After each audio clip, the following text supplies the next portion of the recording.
Okay, this is problem 5 on the homework. A ball is thrown horizontally from the roof of a building, 55 meters tall, and it lands 30 meters from the base. And it's asking you to find here the ball's initial speed.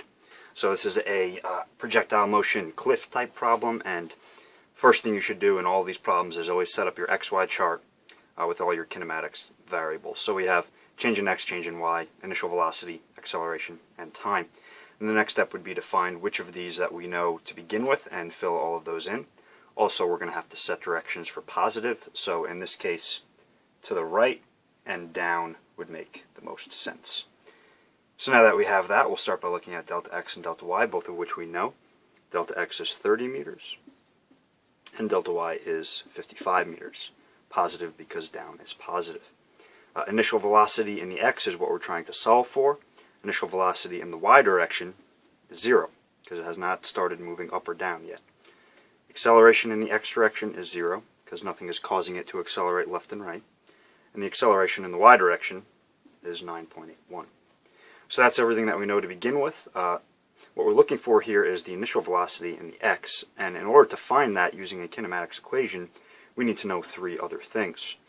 And we do not know the time. However, on the Y direction side, we know 3 things that we can now use to find the 4th, being time.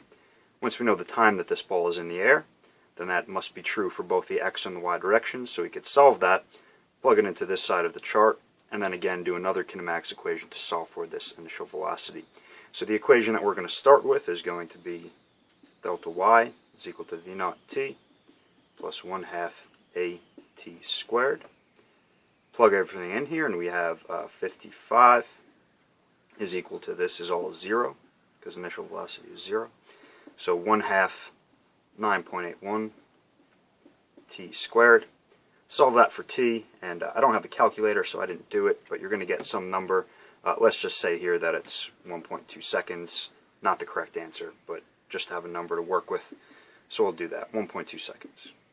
Okay.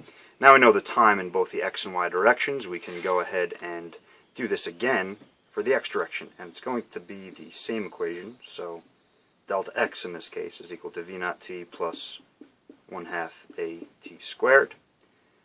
And over here, the acceleration in the X direction is 0, so all of that is 0. All that we're left with now is 30 is equal to what we're looking for, V naught times the time we found in the previous equation, which again is not 1.2, but maybe something around that number. Okay, then all that's left is you find your velocity by doing 30 divided by that time. And that's it.